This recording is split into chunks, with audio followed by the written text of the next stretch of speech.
Hey, and welcome back. I thought in today's video that we would have just a real talk, a heart to heart. I want to share my biggest struggle with you and the fact that no matter how hard I try, I just can't seem to overcome this. And maybe you can relate. Maybe you have things about yourself that you just wish you could change. Maybe you want to lose weight or save more money or get your house organized, and it just doesn't seem to stick. Every single thing we do or don't do in our lives is because of habit.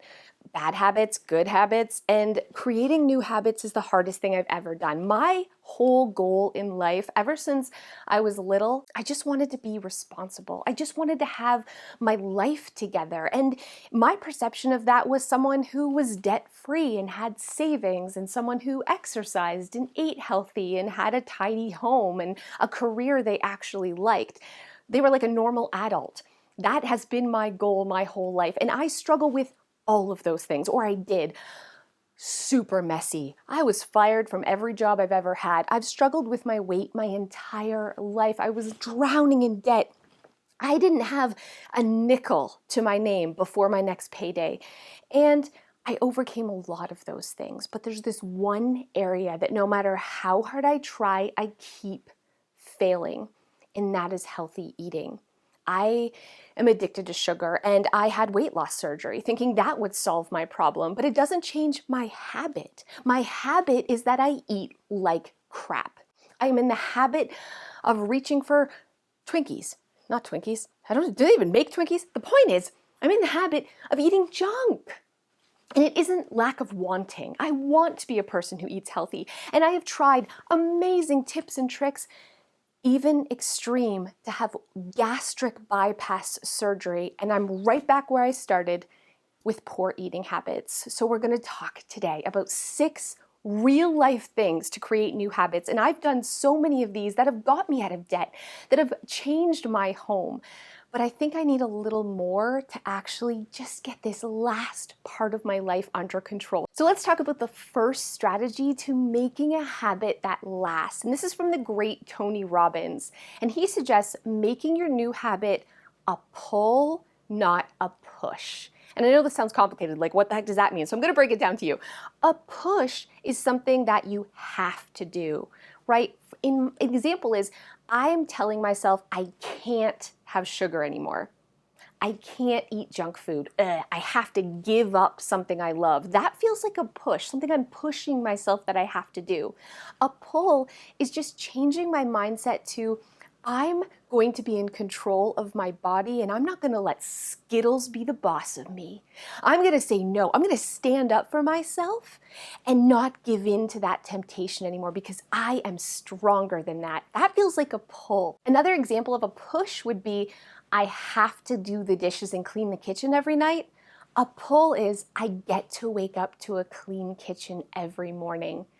Right? They're the exact same thing, but one makes you excited and motivated to actually accomplish this.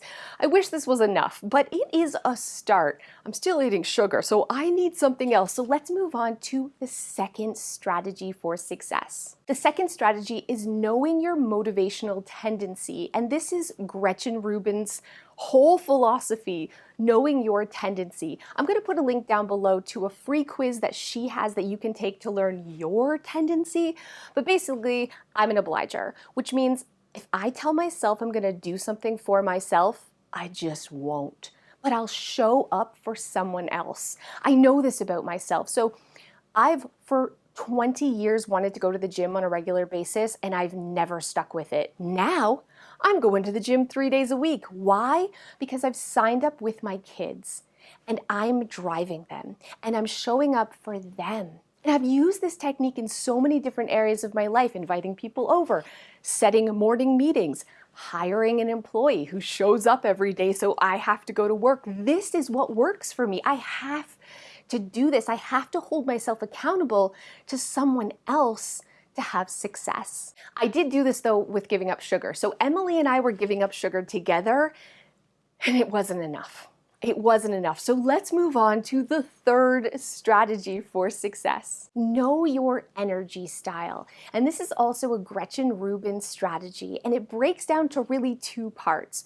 Know if you're a morning or an evening person, and anytime you're introducing a new habit, if you're not a morning person, don't say you're going to get up and run 5K every morning. That's never going to happen. You're fighting the fact that you're a night person, you're trying to be a morning person, and you're trying to do a new habit. Instead, base your new habits around your energy time of day. And the second part of that energy is knowing if you are a slow and steady person or you're what I call a burster. So you get everything done at once. You're an all or nothing, or you're a little bit in moderation. For me, I'm an all or nothing person. I cannot say, I'm only gonna have Skittles in moderation. I'm only gonna have one cookie a day. Psh, no, you give me a cookie, I'm gonna have 5. I'm all or nothing. I have to say I can't have any sugar at all. I'm allergic to it. I can't eat it. That's the only way I'm really going to have success. And knowing yourself, knowing if you're all or nothing or slow and steady, or if you're a morning or an evening or an afternoon person, and basing your new habit around that means you're way more likely to have success. Again, this wasn't enough for me. I know I'm an all or nothing person, so I was like, I'm going to eat 0 sugar ever again. I lasted 6 days. And I fell hard off the wagon into a pile of licorice. You know what I'm saying? Because again, it wasn't enough, which leads me to the next strategy. Make it tiny. This is a strategy from James Clear. Atomic Habits is his amazing book, and this is where I was failing. I wasn't making my new habit tiny enough. It was, you're never eating sugar again, Cass? That's insane. That's a huge lifestyle change. Instead, what I need to do is I'm not going to have sugar after dinner. From dinner to bed. I just won't eat junk food during that time of day. It's tiny, right? I can do tiny. So think about a habit that you want to introduce in your life and how can you break it down into something really small? Which leads me to the next strategy, which is also a strategy from James Clear, which is called habit stacking. So it's easier to introduce a new habit if we stack it on an old habit. I don't really know how to do this when it comes to eating sugar. I haven't really thought of this yet, but if you want to start meditating, maybe you have a shower every day at the same time, maybe meditate for 5 minutes after every shower. So you're stacking it on top of each other. I think I can really stack this maybe. Hey, I just thought of something. Every night I have a bedtime snack at 8 o'clock. I'm just in the habit of doing that. What if I have a prepared healthy snack at 8 o'clock? Like it's ready for me, right? So I'm giving up junk food, but I also know that I'm eating something healthy at the time of day that I always choose something bad. I can stack those habits together. I have a snack at 8, my snack is healthy. Look at that! You see, this feels so doable when we make it small and we stack it with something else. Before I get to the final strategy, the one that I think has the most success and the one I haven't been doing, I have to thank HelloFresh for sponsoring today's video. HelloFresh helps me eat healthy because I choose their fit and wholesome recipes. They're delicious. HelloFresh delivers fresh, quality produce from the farm to your door in less than 1 week, so you can savor summer flavors right from home. Because there's really easy step-by-step instructions, it means it goes fast and I stay focused, and I also love that everything is pre-portioned, so I don't have to think. I just follow the directions. There's a way less prep work and way less wasted food. If you need a little extra help with healthy eating, go to HelloFresh.com and use my promo code Clutterbug16 for up to 16 free meals and 3 surprise gifts. That's HelloFresh.com, promo code Clutterbug16. I'm going to put the link below. And the very last strategy is one that every single guru, expert, amazing adult person recommends, and that is monitoring your habit. Whether it's your bad habit or your good habit, just tracking yourself means you're going to be more successful. And this is something I suck at because I'm lazy, okay? I'm lazy. My husband has so much success with MyFitnessPal. He tracks his workouts, he tracks his food. People use apps like Mint to track their spending, and they're like, holy crap, I went to Starbucks 8 times this week. and you get an alert and you're like, you see what you're doing so you can adjust. You have that self-awareness that tracking gives you. Maybe you have a list on your fridge of all the chores you want to do every week and you're like, I didn't check off vacuuming. You're tracking it. And I'm failing at this. What I'm gonna do is print off a monthly page, and every day that I don't eat junk food from dinner, after dinner till bed, I'm gonna give myself a check mark or a gold star sticker. You know what I mean? Track it. Track that progress. Put your tracker somewhere really visual, or have an alert on your phone or an alarm on your phone to remind you to track your progress. I'm gonna combine all 6 of these strategies. I said in May I wasn't gonna eat sugar. I ate sugar all May long. I sucked at it, but I'm trying again. So what if we failed before? We can try again.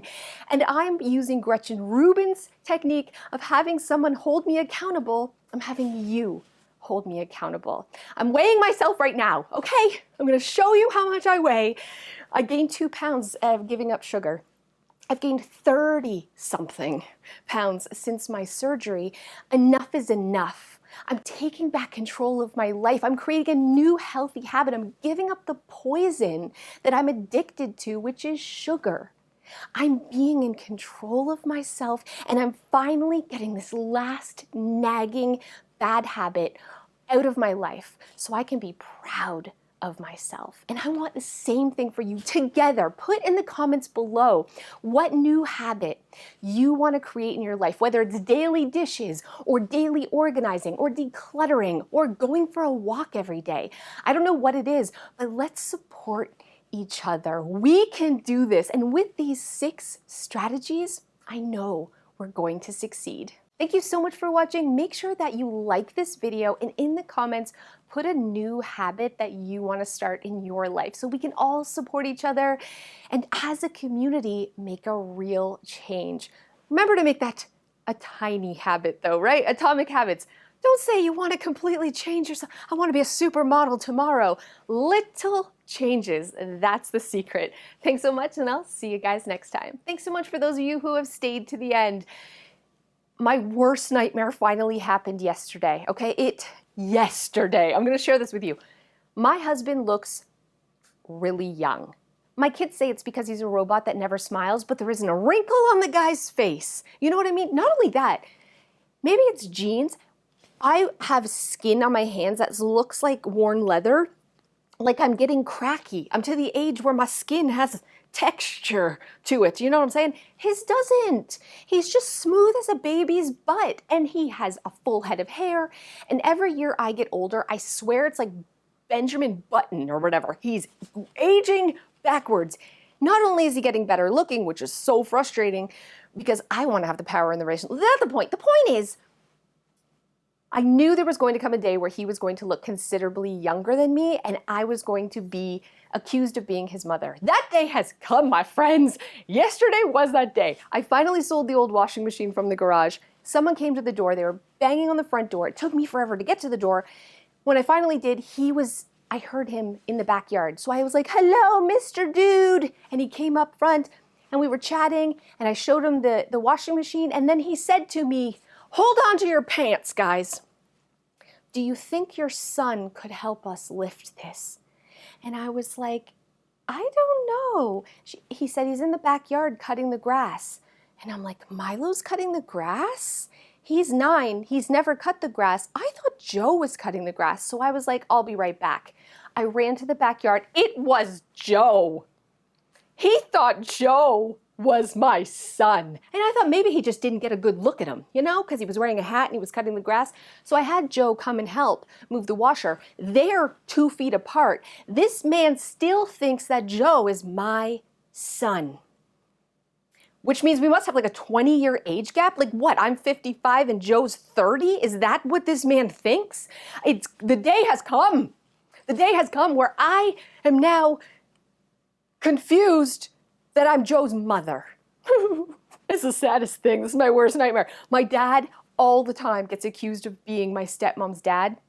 and which would make her my sister, which is all cards. That's all horrible to begin with, but at least they have a 10-year age gap. Joe and I have less than 2-year age gap. I am a cougar, but I'm not that big of a cougar. I'm like a baby cougar. Anyways, I don't know. I don't know if this means I find an older man. Does this mean plastic surgery? Or do I suck it up and I'm just like, yeah, I'm a cougar? I don't know. Let me know in the comments below if you have this type of horrible thing where people think that you are your spouse's parent. I feel sick. I'll see you guys next time.